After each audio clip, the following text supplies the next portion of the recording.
بازار میں کھلتی ہیں۔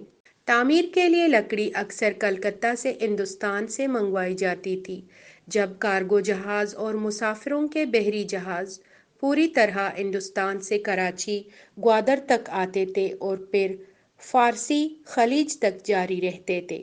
شاید یہ شاہی بازار کے بالکنیوں پر ایک وقت میں خاندانوں کی ہنسی گونجتی تھی۔ زیادہ تر ہندو خاندانوں یا گورجن کو مقامی بلوچ ابھی تک یاد کرتے ہیں، اور پھر ایک تعداد میں اسماعیلی خاندان جنہوں نے اسے ایک لمبے عرصے تک اپنا گھر بنایا، جن میں سے بہت سے ابھی تک وہاں رہتے ہیں۔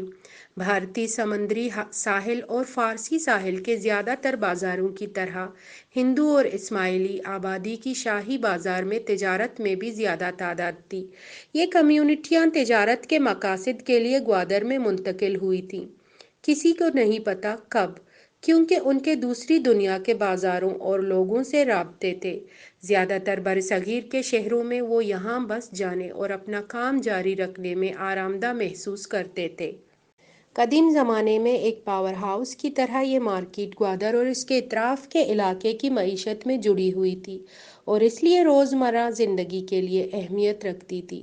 شاہی بازار کے مختلف حصے میں کئی مختلف بازار تھے۔ بازار کی تنگ گلی کے جنوبی حصے میں قدیم مچھلی کا بازار اور گوادر کے سب سے پرانے محلوں میں سے ایک ڈوریا کماری وارڈ اور قہدہ احمد محلہ تھا۔ یہ وہی جگہ تھی جہاں گوادر کی سب سے پرانی آبادی مید یعنی کہ ماہی گیر اور کماڑی لوگوں کا رہائشی علاقہ تھا اور ابھی بھی ہے۔ شاہی بازار کے شمالی سرے میں ایک اہم حصہ تھا جسے عام طور پر گلک کہا جاتا ہے۔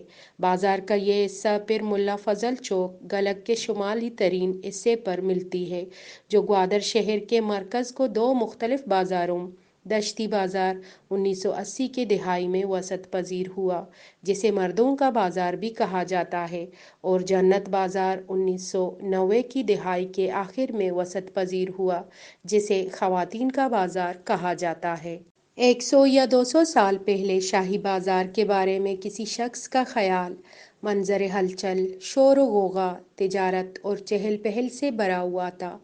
بازار کی تنگ گلی میں بڑی تعداد میں پیدل چلنے والے لوگ جو قیمتیں چلا رہے تھے اور خریدار جو سودا کر رہے تھے، مچھیرے اور تاجر جو ٹیکس کے اصولوں کے لیے کسٹم دفتر جا رہے تھے، مسافر جو گوادر، تربت اور پنجگور کے دیگر حصوں سے آئے تھے، وہ گلگ میں ٹھہرے ہوئے تھے اور 15 دنوں کے بعد کراچی جانے والی مسافر لے جانے والی کشتیوں کا انتظار کر رہے تھے۔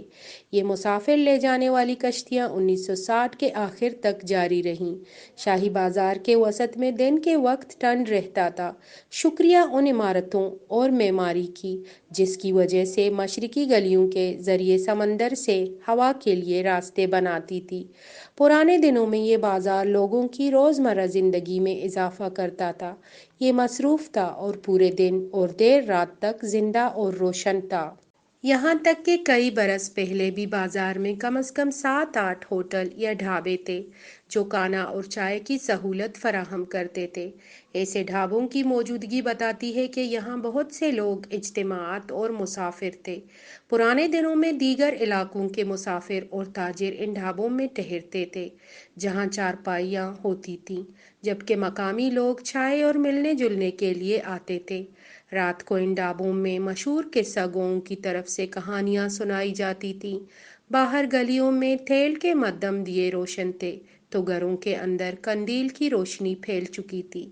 تیل کے یہ مدھم دیے جو گلیوں میں جل رہے تھے اکثر پیٹرومیکس لوفٹ لائٹس ہوتی تھیں جو کھمبوں پر لٹکی ہوتی تھیں، اور ہر شام جب تاریکی چھا جاتی تو والی عمان، حاکم گوادر کی طرف سے مقرر کردہ مقامی حکومت کا ایک ملازم ان لائٹوں کو شاہی بازار میں مٹی کے تیل سے بھرتا۔ انہیں نیچے اتارنے اور پھر تیل ڈالنے کے بعد کھمبے کے اوپر واپس اٹھانے کے لیے ایک ڈوری ہوتی تھی۔ یہ لائٹیں آخری بار 1960 میں دیکھی گئی تھیں۔ آج کل جب شہر میں کچھ بجلی ہوتی ہے تو یہ بازار رات کو مکمل طور پر اندھیرے میں ڈھل جاتا ہے۔ ڈھابوں کے معاملے میں اگر کچھ کہیں تو آج ایک بھی ڈھابا یا ہوٹل نہیں سوائے کریمک ہوٹل کے۔ یہ بازار بالکل ترقی نہیں کر رہا، بہت کم سرگرمی ہے، لیکن آج بھی وہ لوگ جو خصوصی گوادری حلوہ، پان یا چائے کا پیالہ پینے کی جگہ تلاش کر رہے ہیں جہاں مسلسل بات چیت جاری ہے، وہ کریمک ہوٹل، ایک مشہور گوادری چائے کی جگہ کی طرف جاتے ہیں۔ گزشتہ دنوں اور آج بھی لوگ ان ڈھابوں اور ہوٹلوں پہ اکیلے یا گروہوں کے ساتھ بڑی تعداد میں آتے ہیں، کھانا کھانے اور چائے لینے، بات کرنے، خیالات کا تبادلہ کرنے اور مقامی اور عالمی واقعات پر گفتگو کرنے کے لیے۔ گوادر ابھی بھی سماجی اور سیاسی طور پر ایک بہت فعال شہر ہے اور شاہی بازار، خاص طور پر کریمک ہوٹل، ان بحثوں کے لیے ایک جگہ فراہم کرتا ہے۔ سید ظہور شاہ ہاشمی، جو بلوچ لکھاریوں اور تحقیق کاروں میں سے تھے اور گوادر سے تعلق رکھتے تھے، انہوں نے اپنے 1959 میں لکھے گئے تحریر میں شاہی بازار کے بارے میں لکھا تھا کہ ملک کے مختلف حصوں سے لوگ اس بازار میں آتے ہیں، کوئی جگہ خالی نہیں رہتی، لوگوں کی بہت زیادہ بھیڑ ہوتی ہے، ریڈیو اور گلیوں میں شور ہوتا ہے، یہ بازار سورج غروب ہونے تک زندہ رہتا ہے اور اندھیرے کے ساتھ یہ مر جاتا ہے، لیکن بعد میں رات کو یہ ہوٹل دوبارہ زندہ ہو جاتے ہیں اور لوگ ہوٹلوں کی طرف راستہ بناتے ہیں۔ رات کو وہ سب تیل کے چراغوں سے روشن ہوتے ہیں، ریڈیو دوبارہ چالو کیے جاتے ہیں۔ ان ہوٹلوں میں سے کچھ میں شاعری اور گانے کی روایت ہے۔ اور کچھ ایسے ہوٹل بھی ہیں جو ہمیں 50 سال پیچھے لے جاتے ہیں۔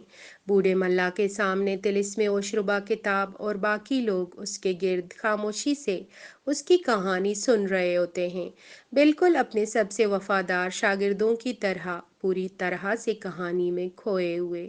بہت سے لوگوں کا خیال ہے کہ شاہی بازار کیوں صرف گوادر میں ہی ترقی کی اور خطے کے کسی اور حصے میں نہیں۔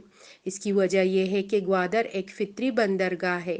پرانے دنوں میں جب بمبئی سے کراچی تک بھاپ سے چلنے والی کشتیاں سفر کرتی تھیں، ان کا اگلا قیام مغرب میں گوادر تھا اور پھر وہ ایران اور خلیجی ممالک تک سفر کرتی تھیں۔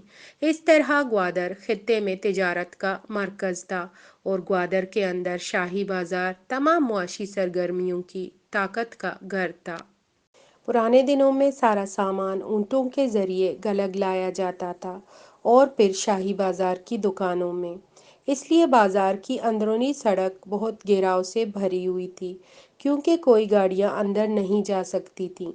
مکران میں سڑکوں کی بنیاد اور کراچی کے ساتھ سڑکی رابطے کی ترقی کے ساتھ مال اور سامان کے تبادلے کے ذرائع ان کا طریقہ بدل گیا اور اس کے ساتھ شاہی بازار کی دکانیں کم مقبول ہو گئیں کیونکہ کوئی جہاز سامان یا مسافروں کے ساتھ مشرقی ساحل پر نہیں آتے تھے اور ٹرکوں اور دیگر بڑی گاڑیوں سے بازار میں مال لانا تقریباً ناممکن ہو گیا تھا۔ اس لیے بازار شمال کی طرف گلگ کی طرف پھیلا اور دشتی اور جنت مارکیٹ کی طرف راہ بنائی۔ گوادر کی مقامی آبادی کے لحاظ سے گزشتہ کل اور آج بھی ان میں سے زیادہ تر شاہی بازار کے جنوبی سرے اور دشتی بازار اور جنت بازار کے پڑوسی علاقوں میں رہتے ہیں۔ اس طرح آج کے گوادر سے پہلے کے وقت کی نشاندہی کے طور پر شاہی بازار اس ابھرتے ہوئے بندرگاہ کے شہر کی تاریخ کو سامنے لاتا ہے، لیکن آج یہ مکمل بے توجہی کی تصویر دکھاتا ہے کیونکہ اب تک بازار کی عمارتوں کو محفوظ رکھنے کے لیے کوئی خاص غور نہیں کیا گیا۔ گوادر کے ماضی اور اس کی ثقافت پر روشنی ڈالنے والی کچھ اہم عمارتیں ہیں، جیسے سب سے پرانی دکانوں کی عمارت، ایک لمبا اور گول عمانی قلعہ، ایک اور لمبا اور مستطیل شکل کا عمانی قلعہ، کچھ لوگوں کا خیال ہے کہ یہ پرتگالی بنا گئے ہیں، ایک جماعت خانہ۔ بلوچی زبان کے پیش لکھاری اور تحقیق کار سید ظہور شاہ ہاشمی کا گھر تقریباً گرنے کے حال میں ہے، اور بہت سے دیگر اہم عمارتیں۔ یہ نہ صرف تاریخ کی حفاظت کرتی ہیں بلکہ موجودہ دور سے رابطہ قائم کرتی ہیں اور انہیں اہم سیاحتی جذبات بنانے کے لیے محفوظ کیا جا سکتا ہے۔ لیکن گوادر شاہی بازار میں صرف چند دکانوں کا ٹمٹماتا دیا اپنی آخری سانسیں لے رہا ہے، جن میں زیادہ تر دکانیں بند، ٹوٹی اور گرنے کے قریب ہیں، جن میں کچھ سال پہلے ملا شعبان کا دکان سال میں ایک بار کھلتی تھی، جہاں لوگ افطاری کے لیے دودھ خریدنے آتے تھے۔ اس کے علاوہ مرب کے ہوٹل جو بعد میں جماعت چلاتے تھے اور ہر دن یہ ہوٹل گاہکوں سے کچا کچ بھری رہتی تھی۔ ٹی وی اور فلمیں دیکھنے کے لیے لوگ آیا کرتے تھے۔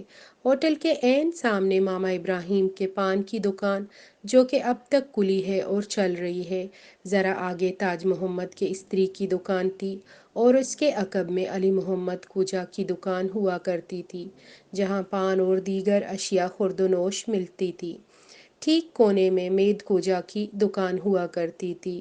عاشق علی کھوجا کی جنرل اسٹور اور تنگ گلیوں میں گزر کر کچھ سال پہلے فدا حسین پکوڑا والا کی دکان تھی، جہاں پکوڑے، سموسے معطل شام کے وقت ملا کرتی تھیں۔ پھر آگے ماسٹر عبدالمجید ان کی دکان تھی۔ اس دکان پہ بچے کھلونے، کھانے کی چیزیں اور پتنگ خریدنے آتے تھے۔ کسی زمانے میں اجی بنگالی کی دکان بھی شاہی بازار کا رونق ہوا کرتی تھی، لیکن اب گوادر شاہی بازار میں صرف چند ایسی قیمتی مقام رہ گئے ہیں جو اس بازار کی زیب و زینت ہیں، جن میں ماما ابراہیم پان ہاؤس، مراد کھوجا بیکری، خدا بخش حلوائی کی دکان، کریمک ہوٹل اور ملا علی سموسے والے کا دکان قابل ذکر ہیں۔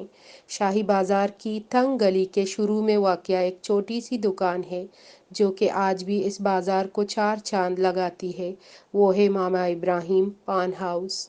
ماما ابراہیم پان ہاؤس یہ آپ کو گوادر کے بہترین قسم کے پان صبح سے لے کر عشاء کے 9 بجے تک ملیں گے۔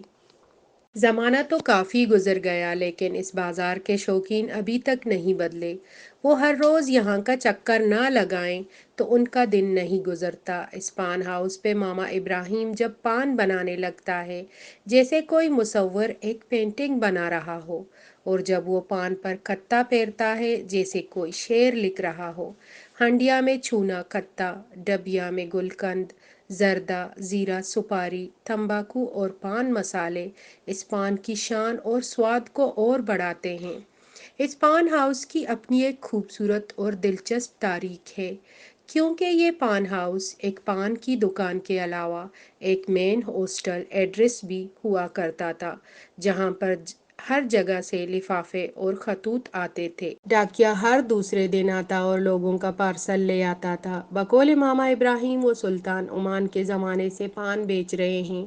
ماما ابراہیم پان ہاؤس سے آگے جا کر بازار کے اندرونی حصے میں خدا بخش حلوائی کی دکان آتی ہے، جو کہ گوادر کی شان اور پہچان ہے۔ خدا بخش حلوائی کی دکان بھی گوادر اور بالخصوص شاہی بازار کے قدیمی دکانوں میں سے ایک ہے، جو اب بھی چل رہی ہے اور پیار اور محبت کی شیرین سواد کو ہر سو پہ لا رہی ہے۔ خصوصی شاہی بازار کی قدیمی دکانوں گوادری حلوہ، جو پورے ملک اور بیرون ملک جس کی مانگ ہے اور خوب چلتی ہے، اس بازار کی مٹاس ہے۔ خدا بخش حلوائی کی دکان سے ذرا آگے فاصلے پر گوادر کا تاریخی اور مشہور ہوٹل کریمک ہوٹل آتا ہے، امیدوں، حسرتوں، حیرتوں کا ہوٹل۔ بقول جائد حیات گوادر کا تاج محل اور تھیٹر جیسا ہوٹل کریمک ہوٹل ہے، جہاں شہر بھر سے اداکار، کلاکار، سیاستدان، ماہی گیر یہاں آ کر نہ صرف چائے پیتے ہیں اور اپنی روداد و سرگزشت دوسروں کو سنا کر زندگی کے کچھ پل جیتے ہیں، سارا دن ہوٹل گاہکوں سے بھرا رہتا ہے۔ اس ہوٹل پہ آئے بغیر کئی لوگوں کا دن نہیں گزرتا، وقت نہیں کٹتا، وہ اس ہوٹل کے بغیر ادھورے ہیں۔ کریمک ہوٹل کی اپنی ایک ساخت ہے، اس کی خوبصورتی اس کی سادگی میں ہے، کوئی اضافی بناوٹی سجاوٹ نہیں۔ عارضی نقش و نگار نہیں، رمضان کے مہینے میں یہاں افطاری کے 1.5-2 گھنٹے تک رونق لگی رہتی ہے اور پھر زیادہ تر لوگ مسجدوں میں نماز تراویح ادا کرنے جاتے ہیں۔ آج کی ضروریات کے مطابق یہ واضح ہے کہ شاہی بازار اب اس طرح سے ایک معاشی مرکز نہیں رہ سکتا جیسا کہ وہ پہلی صدیوں میں تھا۔